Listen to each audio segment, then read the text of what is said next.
Yo, what is going on, Headliner Nation? The fantasy playoffs are officially here. Week 15, week 16, week 17.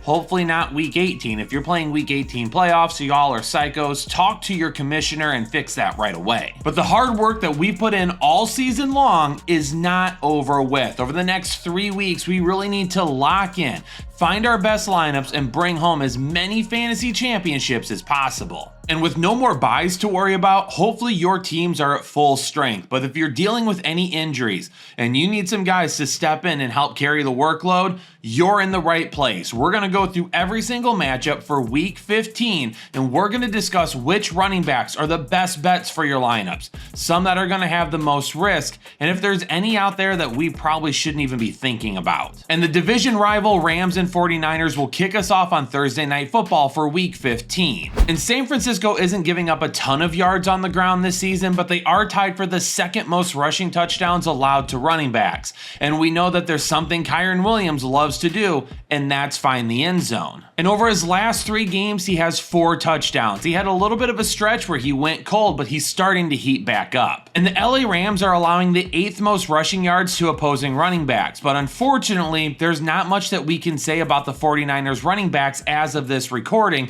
because we don't know about Isaac Guerendo. It sounds like he's got a foot sprain, and he may try to work through that this week. But if he ends up being out, then it sounds like it's going to be Patrick Taylor. But we're getting so far down into the depth chart that on Thursday Night Football, if it's not Guerendo, I don't know if I'm working with that. I think you could argue that one of the luckiest teams of 2024 so far is the Kansas City Chiefs. Now, they're still winning football games, and sometimes it's better to be lucky than good, but whew, they're going to use up all that luck before the playoffs get here. I'm not really feeling Isaiah Pacheco, and certainly not Kareem Hunt. Kareem Hunt shouldn't even be considered for your starting lineup. His workload is diminishing, even though Isaiah Pacheco doesn't look like he's fully back to 100% yet. But even with Isaiah Pacheco, he's going to carry a pretty high risk this week, considering the fact that he just doesn't have a ton of upside right now.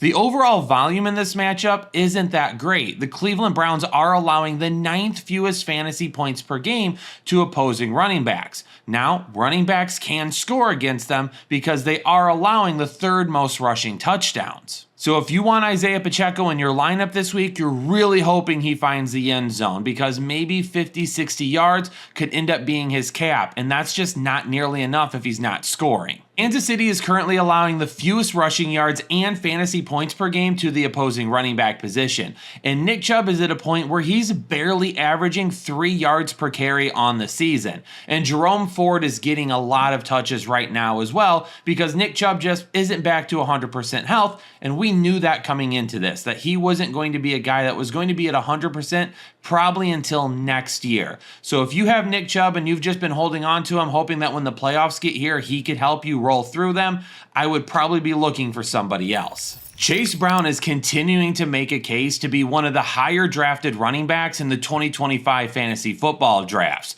Over his last 5 games, he has been a top 10 running back every single game, and he has at least 1 touchdown in 4 of his last 5 games. And the best part about his workload right now is even if he isn't getting a ton on the ground, he's still making a decent amount of impact through the air.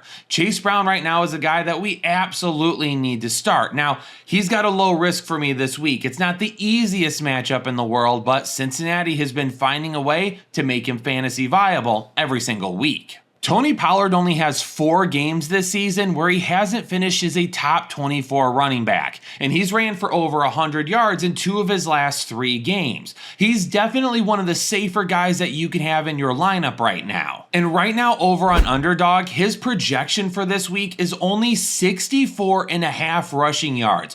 This feels like an absolute cheat to me, because we should be going higher than that pretty darn easy. Cincinnati just gave up a ton of rushing yards to Rico Dowdle, and their run defense this season has been shaky at times. Tony Pollard absolutely should go over that mark. He's been playing very well as of recent, and I could definitely see Tennessee leaning on him this week. I am definitely loving the running backs in the Washington and New Orleans matchup this week. Brian Robinson Jr. isn't going to have a whole lot of competition for touches in a really solid matchup. And now that he's had a bye week, hopefully he's feeling a little bit more healthy, because I know trying to make it through the last few weeks have kind of been hit and miss at times. Now, the last time they were on the field, Chris Rodriguez did see double-digit carries, but that was mostly because it was a blowout, and Washington started playing some of those guys in the second half.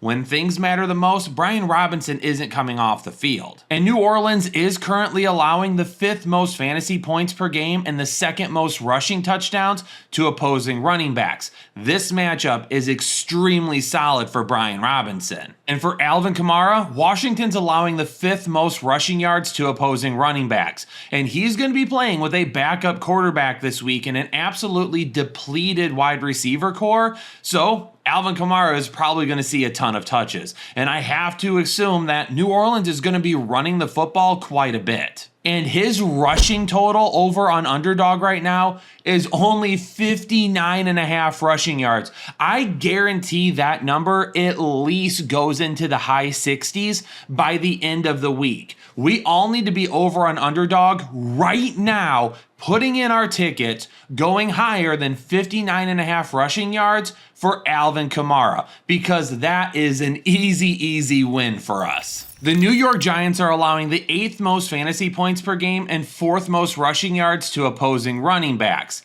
Do you really need me to say anything else about Derrick Henry in this matchup? If you have Derrick Henry, there's probably a really good chance that you're on a bye this week and you're not even going to be able to enjoy the plethora of fantasy points that he's going to put up for you.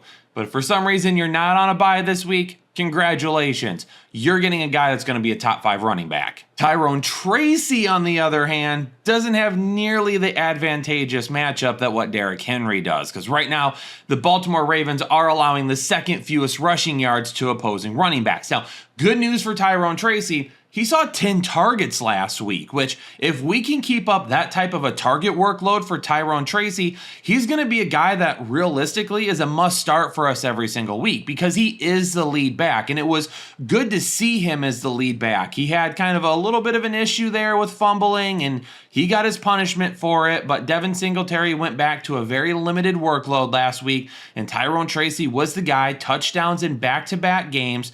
But in terms of a ton of yards, probably not going to happen. So if we can get 5, 6, 7 targets, heck, double-digit targets would be amazing for him. But even if he doesn't get that, let's get him a few targets in the passing game, and hopefully they can get him into the end zone. A lot of up and down performances towards the beginning of the season, and it made Rico Dowdle very unreliable at times. But now over the course of his last 3 games, he has at least 86 rushing yards in every single game, and he's got back-to-back games over 100 yards. Now he gets the Carolina Panthers, who allow the most rushing touchdowns, rushing yards, and fantasy points per game to the running back position. And yes, they've been playing a lot better and a lot more tough, but that's not going to stop me from making Rico Dowdle my Manscaped must-start running back for the week. He's on a hot streak right now, and he is playing very well. There's a little bit of a concern for me in this game, because it was just announced prior to recording that the Carolina Panthers, for the first time in 2 years, are actually the favorites in this game, which if they play as tough as they have been recently, it absolutely could lead to less rushing attempts for Rico Dowdle, which would not be great. But also in the same instance, I don't think Dallas is going to get blown out either. So this game could stay neutral game script, and if it does, with Cooper Rush at quarterback, they're going to lean on Rico Dowdle once again. Over the last 3 games, he's gotten 18, 22, and 19 carries in each of those games. Now, 2 of those ended up being wins, but mostly they were neutral game script a majority of the time. And if you're still looking for Christmas ideas and you need to finish up your shopping really soon, head on over to Manscaped and take a look at all of the awesome tools they have, because you're going to be able to find something for everyone in your life. Whether you need stocking stuffers or something to go under the tree, Manscaped is the perfect place to go. And right now, if you use code word Headliners20, you're going to get 20% off your entire order and free shipping over at manscaped.com. Unfortunately for Jonathan Brooks, his season is over with. He tore the same ACL this past week that he tore last year at Texas, and that is absolutely awful for that kid to see. And his NFL career is going to have a lot of question marks now. But for the rest of this season, Chuba Hubbard is going to be one of the most volume-heavy running backs in all of football. Brooks was getting a few touches here or there as they kind of worked his way back, but Chuba Hubbard isn't going to really need to worry about anybody else taking touches away at this point. And this matchup against Dallas is going to be solid. And if Vegas is correct and Carolina truly is the favorite in this game and they have a lead or neutral game script, Dallas is allowing the second most rushing touchdowns and third most fantasy points to the running back position right now. Chuba Hubbard should be in for a very solid day. Jacksonville's defense currently allowing the second most fantasy points per game to the running back position. But unfortunately, we don't know who the running back is going to be for the New York Jets this week. Breece Hall, late addition last week to the injury report, didn't end up playing. Braylon Allen seemed to be the guy, and even though he had a decent day, Isaiah Davis did as well. So right now, trying to figure out who's going to be the guy in this matchup probably isn't the best for anyone. So when we take a look at what could happen, if Breece Hall plays and he's 100%, then we're good to roll out Breece Hall. But with the New York Jets officially being eliminated from the playoffs, it wouldn't shock me if they don't give him another week and allow Braylon Allen and Isaiah Davis to be the guys. Whatever it may end up being, there's going to be a medium risk associated with everybody. Now, if Breece Hall is out again, then that makes Braylon Allen and Isaiah Davis some okay flex options if we need to look for that. Braylon Allen won't have nearly the type of upside as I was hoping for last week, but we could still see enough of a split workload that he could still get you some decent fantasy points to be a flex option. Isaiah Davis realistically would probably need to score. And I think game script is going to kind of be dependent on what happens with Tank Bigsby and Travis Etienne this week. If the New York Jets are having issues on offense and the Jags are able to establish a decent lead, Tank Bigsby is going to see 60% of the carries. So he's going to get double-digit carries. If for some reason the Jets are putting it on Jacksonville and Jacksonville is behind, then Tank Bigsby may not get double-digit carries, and Travis Etienne's going to get a decent amount of workload in the passing game. Now, Travis Etienne, to me, is a little bit safer because regardless of outcome, I still think he's a guy that could see at least 5 targets in the passing game. Now, a negative game script could end up meaning more targets for him. So Tank Bigsby, to me, is a little bit more game script dependent because they would need to be in a positive or neutral game script for him to get those double-digit carries. This is going to be a tough one to read for the rest of the season, and if you're relying on either of these guys, you're going to be sweating it out quite a bit. Devon Achane, he's been struggling on the ground a little bit as of recent, but the good news is his fantasy value hasn't suffered a big impact because Tua is still looking his way in the passing game quite a bit. And when you have defenders running down the field with Tyreek Hill, Jalen Waddle, and Jonnu Smith, who's been very good as of recent, it opens up a lot of opportunities for Achane to pick up a lot of yards after the catch. Now, I don't understand why he's not a lot better on the ground at this point, especially considering the fact that all of those weapons are keeping guys out of the box. But whatever that may be the case there, he's kind of getting stuffed at the line right now. And because of that, he's going to bring some risk this week, going up against Houston, who is currently allowing the 6th fewest fantasy points per game. Achane, decent floor, because 5, 6, 7, 8 targets, all of that is definitely within the realm of possibility, and scoring a touchdown obviously there as well. But the overall volume in the run game is what could keep his ceiling a lot lower. Joe Mixon only has 3 games this season where he's finished outside the top 12 running backs. Once again, Joe Mixon is going to be a super solid start for you this week. They're coming out of the bye, so he should be feeling good and healthy, and they should have a solid game plan going up against Miami. Miami's pretty tough when it comes to the pass. You got to be able to run the ball against them to open up everything else. And with the way CJ Stroud has been struggling this season, Joe Mixon is the key to Houston winning this game against a Miami team that's starting to get hot. This is not a great matchup for Jonathan Taylor to get back on track because right now Denver's defense one of the better defenses in all of football. And a lot of people talk about how good their pass defense has been, but their run defense has been just as solid. Right now, they're allowing the 5th fewest rushing yards to the running back position. And Jonathan Taylor has not had an RB1 performance since week 8. In fact, over his last 5 games, and 4 of those games, he's failed to reach 4 yards per carry. And with Anthony Richardson in the backfield with him, it is a little bit concerning that they're not able to do a little bit more to get creative in the run game and open some things up for JT. Maybe it just has to do with the fact that people are trying to stop the run and they're going to let Anthony Richardson potentially beat him down the field. And to give Richardson credit, he has been better over the last few games. Not a ton of upside from him in the passing game, but he is making some throws that he struggled with earlier in the year. Still a lot of work to be done there, but JT's upside this week is extremely risky. Floor should be fine because I wouldn't be shocked if he runs the ball 23 to 25 times this week, and that alone could give him a decent enough volume to be fantasy viable, but his ceiling is going to be really tough to find, especially if he doesn't find the end zone. Now, Indianapolis allows the 2nd most rushing yards to opposing running backs, and this is a great matchup.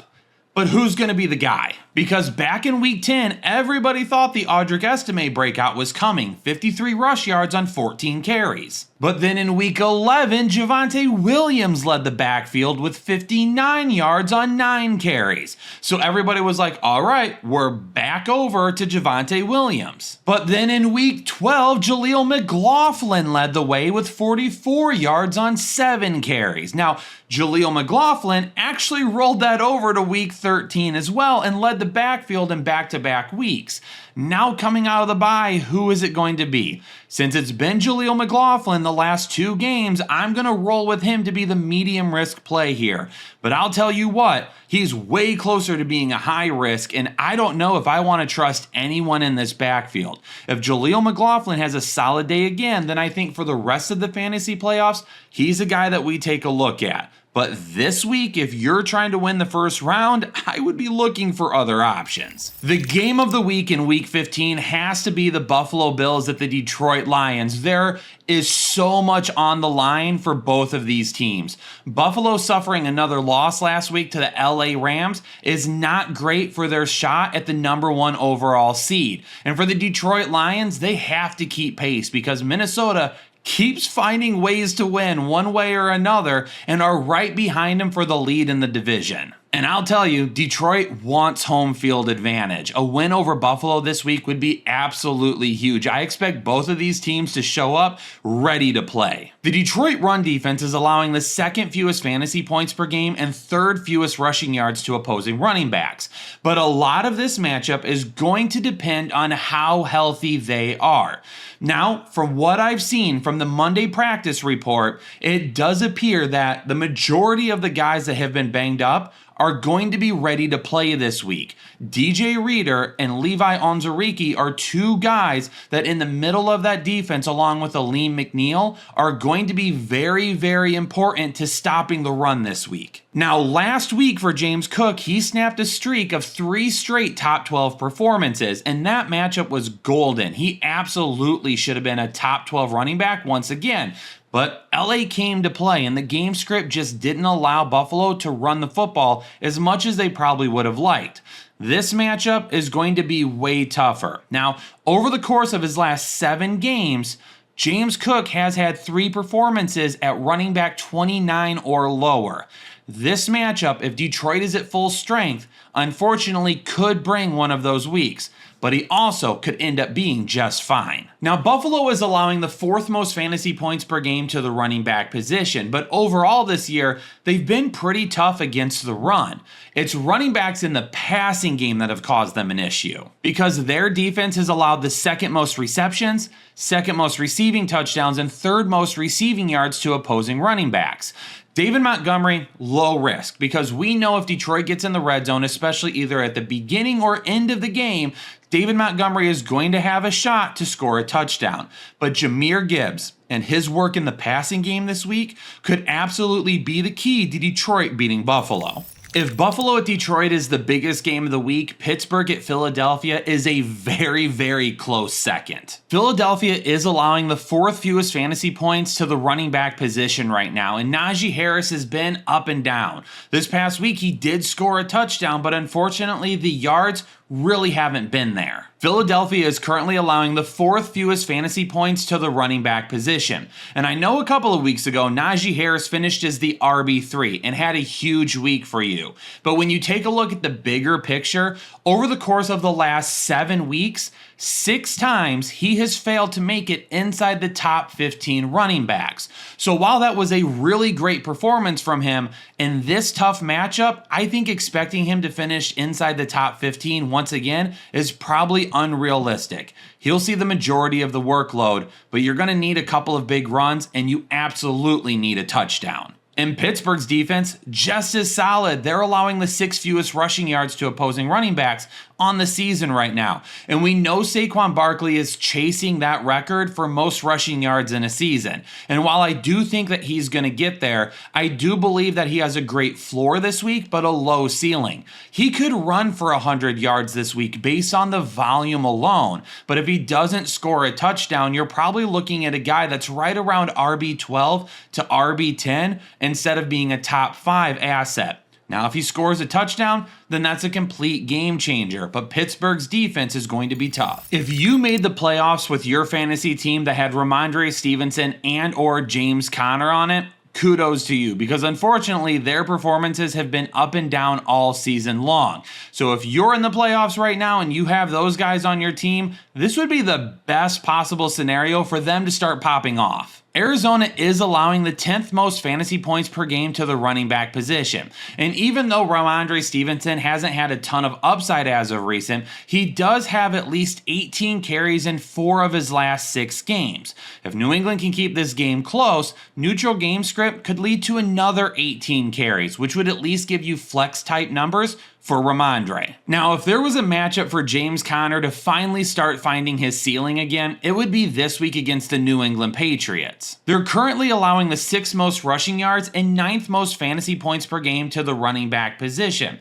And James Conner has had a little bit more of a ceiling as of recent. Over the last 4 weeks, he has been a top 12 running back twice, but unfortunately, in those other 2 weeks, he's finished RB3 or lower. So the solid matchup here definitely gives him some top 12 floor. It's the ceiling that will continue to be a concern for him. Week 14 and the Tampa Bay Buccaneers are a prime example of why things have been really tough this season when it comes to any type of injury analysis, because it feels like now more than ever, NFL teams are hiding as much information as they possibly can.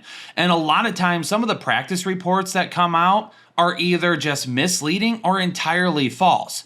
We knew that Bucky Irving had been banged up the week prior, but even after the game, the next day, Bucky Irving was like, I feel a ton better. And throughout the week, it seemed like he was progressing towards playing. And finally, it was said, yep, he's good to go. He's going to be out there, only to have Bucky Irving come out of the game in the first quarter and never return. If Bucky Irving was really that banged up, maybe he shouldn't have been playing, and maybe he should have been listed as such. But Tampa Bay didn't want to do that. And of course, we had absolutely no idea what was going on, and Rachaad White ended up carrying the workload instead. There's going to be a lot that we're going to watch over the next week with these two guys, but this matchup is not good. The Chargers allow the 5th fewest fantasy points to the running back position, and they've allowed the fewest rushing touchdowns on the season to running back. This matchup for me, regardless of who is playing, is not going to be a fun one that I want to rely on for either Bucky Irving or Rachaad White. But Tampa Bay, they're allowing the 10th fewest rushing yards to opposing running backs. So trying to roll with Gus Edwards or Kamani Vidal is not going to be much fun either. Now, the biggest issue is that neither of these guys are included in the passing game, and they're seeing about 20 carries collectively that are being split. So if one of them isn't scoring a touchdown, they're not getting any points in the passing game, and you're expecting a couple of inefficient runners against a tough defense to do damage on minimal carries. Sunday Night Football, to me, is a must-win for Green Bay. They need to either keep pace with Detroit after losing to them again last week, or they need to pick up a game on them if they can't beat the Buffalo Bills. And Josh Jacobs is going to be a huge part of that. Seattle currently allows the 7th most rushing yards per game to the running back position. And over the last 4 weeks, Josh Jacobs has been a top 6 running back every single game. Expect a whole lot of Jacobs this week. And his current projection of 74.5 rushing yards over on Underdog feels really good to me. I'm going to be going higher than that. Green Bay is going to need to lean on the run and let Josh Jacobs do work once again. And if they can do that, then they should end up having a solid day, and hopefully Jordan Love can take advantage in the passing game. Zach Charbonnet came up huge for fantasy owners this past week. This is a guy that finished as the #1 overall running back, and if you've been holding him all season but you didn't have Kenneth Walker, you probably flexed him last week. If you had Kenneth Walker, then he was an easy replacement for you and you didn't even end up missing a beat. But realistically, I can't give you a whole lot of information on this until we find out about Kenneth Walker later in the week. Now the good news is this is Sunday Night Football, so we should know something by the end of the week. If you have Charbonnet and you have Walker, you're absolutely fine. But if you're going to be relying on either of these two guys, we're probably not going to be able to give you a better idea until we know more later on. I mean, you probably didn't think it was possible, but Chicago's actually becoming more of a dumpster fire at this point. And the run game this week against Minnesota is not something that I'm looking forward to trying to play. If you have DeAndre Swift and you're trying to make that work in your fantasy lineups, I would go ahead and say look somewhere else. Minnesota is currently allowing the 4th fewest fantasy points per game and 3rd fewest rushing yards in the NFL. Minnesota is currently allowing the 4th fewest rushing yards and 3rd fewest fantasy points per game in the NFL. And over his last 6 weeks, DeAndre Swift has only been an RB1 one time. On top of that, the efficiency is a big issue once again because he's averaging 3.7 yards per carry or lower in all of those games. So yeah, DeAndre Swift is not the answer this week. However, Aaron Jones absolutely could because he just ran for 103 yards on 20 carries just a couple of weeks ago against Chicago. And they're allowing the 3rd most rushing yards. They're tied for the 3rd most rushing touchdowns allowed, and they've allowed the 7th most fantasy points per game to opposing running backs. So while 69.5 rushing yards is a little on the higher side for me when it comes to Aaron Jones and his current projections over on Underdog, I'm still willing to go higher than that because Aaron Jones definitely could have himself another solid day. What are the possibilities that Atlanta and Las Vegas turns out to be one of the worst Monday Night Football games of the entire season? It's honestly a little bit shocking that they even scheduled this game for Monday night. Bijan Robinson had a tough matchup last week against Minnesota, finished as the RB8. Over his last 8 games, he's finished as an RB1 7 times. And Tyler Algier found a way to sneak in there and steal a little bit from Bijan Robinson last week, but that doesn't mean that we're starting Tyler Algier. It just means he's one of the most important running back handcuffs in all of fantasy football right now. If he's on waivers in your league and you own Bijan Robinson, you 1000% need to have Tyler Algier as well. And this week's matchup, going up against Las Vegas, Bijan Robinson should have another solid day. I can't really say the same thing about the Las Vegas running backs. I mean, the Spice Man, Sincere McCormick, not a bad guy that we've grabbed over the last couple of weeks to give us a decent floor, but there's nobody on a bye right now. So if you're trying to start Sincere McCormick with nobody on a bye, that means you're dealing with some pretty nasty injuries and your team is already in flux. Atlanta is allowing the 7th fewest fantasy points per game, and they're tied for the 2nd fewest rushing touchdowns allowed to running backs. A very poor matchup and an already limited ceiling means Sincere McCormick and Amir Abdullah really don't have any fantasy value this week. Yo, Headliner Nation, there you have it. Week 15 running back analysis. All done. Hopefully you've got some running backs this week to keep your fantasy team solid and you're not going to be scrambling to try and play some of the guys that we've talked about in this video as being high risk, really tough players to start. But do me a favor, as you head out, hit the like button, subscribe to the channel, think about becoming a member today so we can help you set your lineups all throughout the fantasy playoffs. And if you've had a really successful season and our information has been a part of that, becoming a member is one way to just help support the channel and say thanks for everything that we've been able to help you accomplish this season. At the end of the day, it was all you. We were just a small part of it. But Headliner Nation, have a great rest of the day, stay safe and stay healthy, and I'll catch you all on the next episode of the Fantasy Headliners.